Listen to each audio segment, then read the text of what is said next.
Bonjour, bonjour mes beautés, j'espère que vous êtes bien et j'espère aussi que vous trouvez toujours votre petit moment de bonheur pour vous-même, votre petit moment d'amour pour vous-même. Ça c'est important, n'oubliez pas les filles.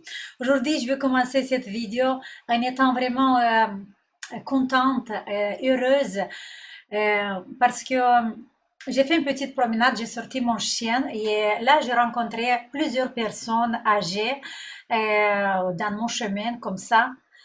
Mais des personnes âgées, vous savez que quand on les regarde, on n'a pas la peine de cette personne. On ne voit pas elle a besoin d'aide parce que vous savez, notre instinct tout de suite, quand on voit une personne âgée, on veut l'aider, on veut parce qu'on a peine d'elle, on imagine qu'elle est pauvre, la petite, que voilà, qu'elle est en souffrance. Et ça, je me suis trompée beaucoup de fois parce que, en fait, euh, si la personne va vieillir mal, ça veut dire s'il ne prend pas soin d'elle et il va s'arrondir, il va avoir le visage tout contracté, tout triste. Là, ça donne cette impression que la personne il est impuissante, que la personne il a besoin d'aide. Mais aujourd'hui, j'ai eu de la chance et j'ai dit merci à l'univers que j'ai rencontré, mais les plusieurs personnes âgées que je les rencontrées aujourd'hui en faisant cette promenade, il y avait des personnes âgées mais belles. Des personnes qui, moi je les regardais, en fait, j'aime beaucoup de regarder les personnes, de l'analyser. Des personnes qui marchaient bien, avec la poitrine vers l'avant. Des personnes avec un sourire sur le visage. Et des visages qui étaient pas trop modifiés. Et là, je voyais dans chaque personne, je voyais cette responsabilité de son corps. Et j'ai dit, mais voilà, il existe des personnes âgées, belles. Et on peut vieillir vraiment bien et avoir, et donner pas cette impression qu'on est, voilà, malade, qu'on a besoin d'aide. Et j'étais content, j'ai dit, mais voilà, encore une fois, une preuve que on peut bien vieillir, être beau et être belle, avoir un visage qui est pas jeune, mais un visage bon. Qu'on peut regarder ce visage avec la joie et des visages qui éclatent des lumières et les yeux. J'ai pas regardé vraiment les yeux parce que j'étais pas proche de la personne, mais je voyais une lumière qui vient des visages, qui vient du visage et du regard. Et là, voilà les filles. Oui, vraiment, on est convaincu qu'on peut faire des grandes choses, qu'on peut faire des changements vraiment pour avoir une vie belle et pour vieillir vraiment bien. Et maintenant, je suis en train, parce que j'ai fait encore une formation, et je suis en train de lire encore une fois dans mon livre que je l'adore, de Jeannette Travel et David Simpson, c'est Les douleurs et les trembles fonctionnels myofascieux. Et là, je me suis rappelé que j'ai vu un exemple ici, et je me suis rappelé que je vous ai pas fait la suite des vidéos pour dépister et découvrir les signes et découvrir s'il y a une amnésie sensorimotrice dans les trapèzes et dans les muscles du cou. On a parlé de ça il y a 3 vidéos en arrière, je pense. Parce que vous savez, il y a des contractions sur les trapèzes et surtout les muscles du cou qui sont vraiment cachés, on est tellement habitué qu'on ne le sent même pas mais ils peuvent créer des gros dégâts de déformation sur notre visage. Et pour ça, moi, j'ai dit aujourd'hui, je vous ai parlé de 2 signes. C'est le premier signe pour dépister s'il y a besoin d'un travail sur les trapèzes. C'était, si vous vous rappelez, quand on met les survêtements, par exemple les doudounes, quand on met un doudoune ou un vêtement qu'on sort à l'extérieur, et on a cette impression que il y a une, comment dire, une lourdeur, un poids sur les épaules. S'il y a cette signe-là, ça veut dire qu'il y a un problème dans les trapèzes, il faut bien les travailler. Il y a une contraction, pas un problème, une contraction. Le deuxième signe, c'était les mains dans les poches. Vous vous rappelez, si vous avez l'habitude de mettre les mains dans les poches, ça veut dire qu'il y a une contraction qui est cachée, une contraction cachée sur les trapèzes et il faut les travailler. Maintenant, on va parler de le troisième signe qui vous indique que vous devez travailler le cou, que vous devez travailler la posture. Et ça, c'est, regardez, vous allez faire avec moi, vous prenez vos doigts, vos index, ou peut-être les deux, le grand doigt et l'index, et vous appuyez derrière l'oreille.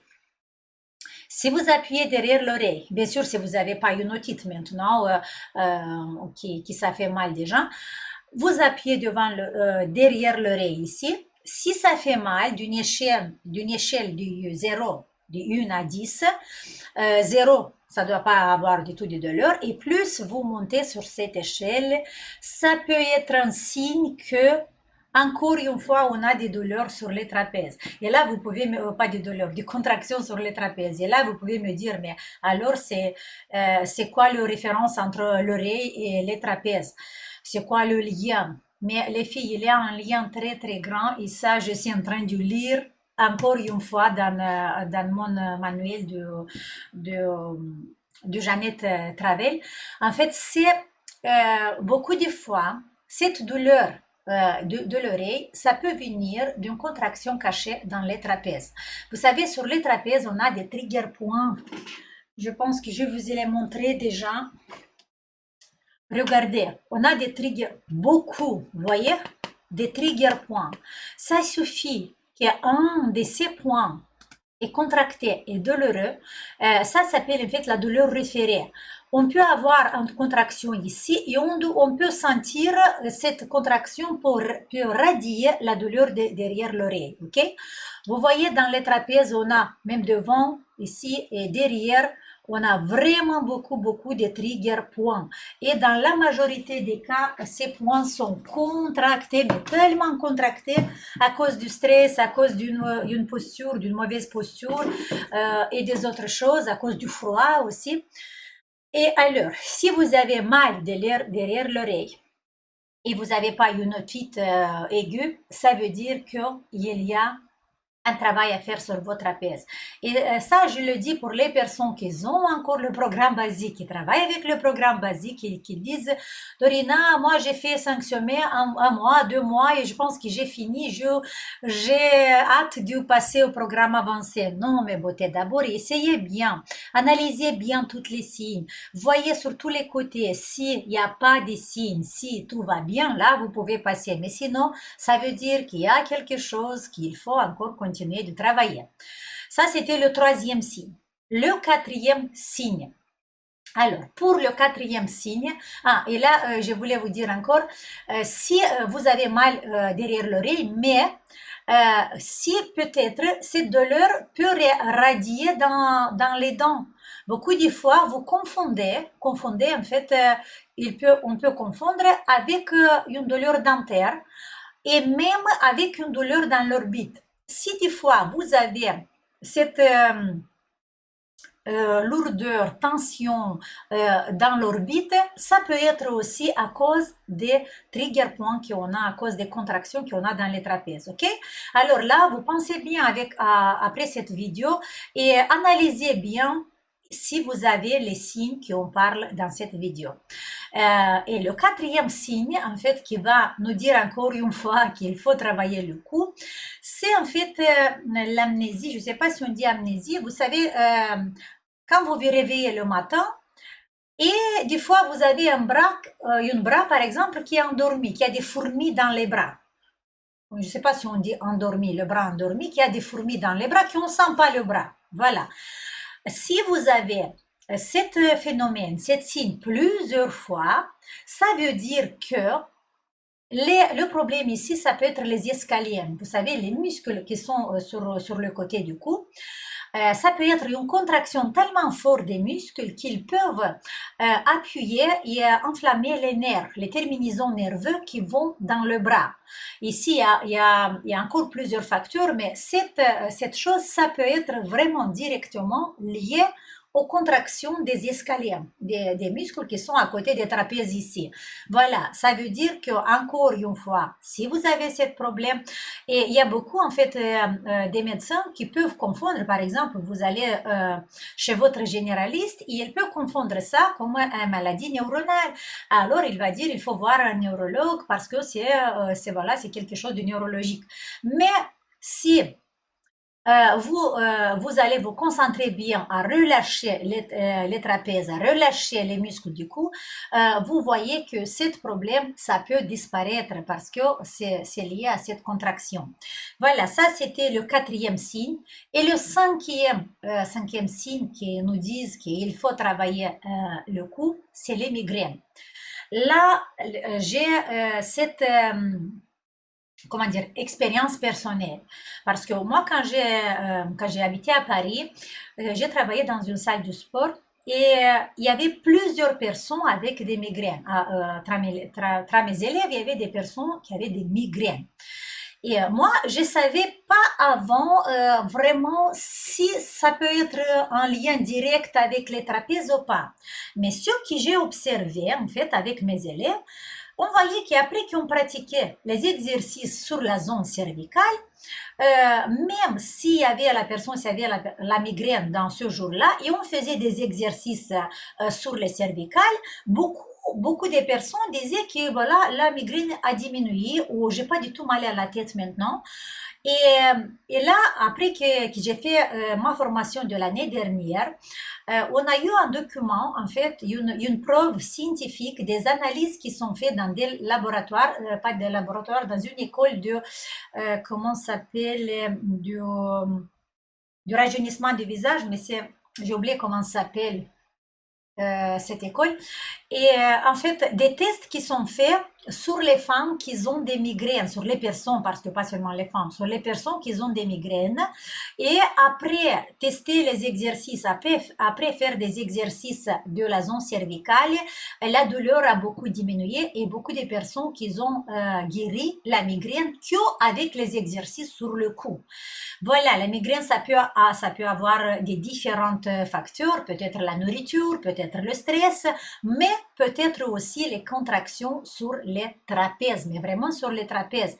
Et pour ça, les filles, si vous avez un de ces cinq signes dans votre vie, il faut penser à travailler plus intense les trapèzes et aussi tous les muscles du cou. Alors, je vais vous le répéter encore une fois. Premier signe, c'est si vous avez des lourdeurs sur l'épaule, à chaque fois que vous mettez un vêtement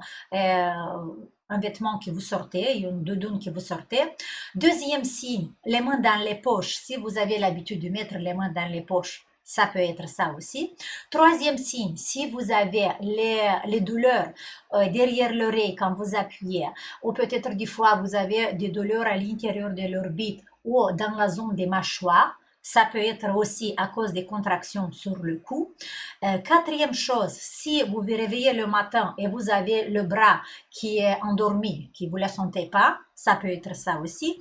Et la cinquième cause, c'est les migraines. Alors, je sais parce que dans mes consultations, il y a beaucoup de personnes qui ont des migraines. Et là, la première chose qu'on fait, on dit les filles, travaillez avec un programme basique, surtout avec l'exercice 49 tous les jours. Mais vraiment tous les jours. Et en plus de l'exercice 49, vous pouvez ajouter la ventouse. Prenez la ventouse. Vous pouvez faire même avec la ventouse pour la cellulite que vous la trouvez en pharmacie. Après que vous avez fait les exercices, vous savez, des contractions, 30 secondes, étirement et palpation profonde. Après que vous avez fait cet exercice, vous pouvez faire la ventouse, bien, lavez l'huile et mettez le tape. Et voilà, comme ça, vous avez un protocole bien pour travailler, pour avoir des résultats sur ces muscles qui peuvent être responsables, comme vous avez vu, avec tous ces problèmes voilà, de notre vie. Et beaucoup de fois, on cherche avec les médecins, on prend des médicaments qui ça sert à vraiment à rien, des médicaments qui utilisent les neurologues, que ça sert vraiment à rien, que ça nous amène à être plus angoissés, plus comment dire, euh, tomber dans des dépressions légères, mais ça suffit seulement un travail de votre cou. Vous voyez? Pour ça, vous me dites pas pourquoi à chaque fois j'ai dit les filles travaillez le cou, les filles travaillez le cou. Les filles, c'est important. Mais vous voyez, c'est vraiment important. Voilà, j'ai parlé vite, vite, vite, vite, mais quand même j'ai fait 15 minutes. Et maintenant, les filles, j'ai quelque chose de personnel. J'ai besoin de votre aide. Et je sais pourquoi j'ai pas dit ça quand j'ai commencé la vidéo, parce que je sais que les personnes qui sont vraiment avec moi, les personnes qui me connaissent bien, ils vont regarder la vidéo jusqu'à la fin parce qu'ils ont la patience et parce que simplement ils peuvent m'écouter. Mais les nouvelles personnes, ils vont regarder que 3 4 minutes. Ça, c'est les statistiques qui disent 3 4 minutes, 5 maximum, et après, ils vont pas écouter. Alors, maintenant qu'on est avec vous, que je suis que avec vous, avec mes fans, avec mes élèves, avec mes beautés, avec mes amours, j'ai une petite cause à vous demander parce que j'ai vraiment besoin de votre aide. Pourquoi? En fait, nous, on a un petit problème. Euh, qui consiste avec comment ça s'appelle, le titre de séjour, la nationalité française pour mon fils. Vous connaissez déjà Petrou, mon fils, qui m'aide dans ce travail sur YouTube. En fait, il est étudiant en droit à Nice. Et là, je veux faire une parenthèse. Il est un très, très bon étudiant. Il est un très, très bon élève. Il est ici en France. Il étudie en France déjà 8 ans, je pense, qu'on est en France, ou 9 ans qu'on est en France. Il a fait le collège, il a fait le lycée, maintenant il est à l'université. Et on a rencontré ce problème parce que maintenant il veut faire son master, je ne sais pas si ça s'appelle master, voilà, son master. Et il n'a pas le droit parce qu'il n'a pas de papiers français, il n'a pas un titre de séjour. Vous savez que nous, on vient de Moldavie et la Moldavie ne fait pas partie de l'Union européenne. Moi, j'ai la nationalité italienne, mais lui, il n'a pas le droit de la nationalité, il a seulement un titre de séjour italien. Et avec le titre de séjour italien, il ne peut pas travailler en France et il ne peut pas faire son master, il n'a pas le droit. Et là, on a parlé hier, il était vraiment très déçu et découragé parce que on a essayé euh, d'y aller à la préfecture, de trouver une personne qui peut nous aider à faire un titre de séjour à base de ses études, de toutes ces années qu'il est en France, qui a fait ses études, qui est l'étudiant. En fait, on ne trouve pas une personne qui peut nous aider jusqu'à la fin parce qu'en préfecture, ils nous disent que c'est pas nous qui on s'occupe de ça, c'est une autre comment dire, bloc qui s'occupe de ça. Et à chaque fois, déjà, on a quelques mois qui n'ont fait rien du tout, qui on n'a pas une réponse exacte, qu'est-ce qu'on doit faire pour obtenir ce titre de séjour. Et là, ma question est, peut-être quelqu'un de vous travaille à la préfecture, ça peut être des miracles, parce que moi, je crois en miracles. Peut-être quelqu'un de vous travaille à la préfecture, ils peuvent nous informer comment on fait. Ou peut-être vous avez quelqu'un qui travaille dans la préfecture et nous, on habite dans le sud de la France, dans la zone PACA, la Côte d'Azur. Peut-être vous connaissez quelqu'un qui travaille à la préfecture ici pour prendre notre dossier et vraiment nous donner un bon résultat parce que c'est vraiment dommage. Moi, je dis toujours, vous savez, surtout mon fils, il est une personne qui adore la France, c'est une personne très honnête, une personne qui a un cœur extraordinaire. Et voilà, même il habite maintenant avec sa petite copine, une Française. Et elle a écrit une lettre même à Emmanuel Macron. Il a écrit ces lettres-là, mais il n'a pas eu de réponse, bien sûr.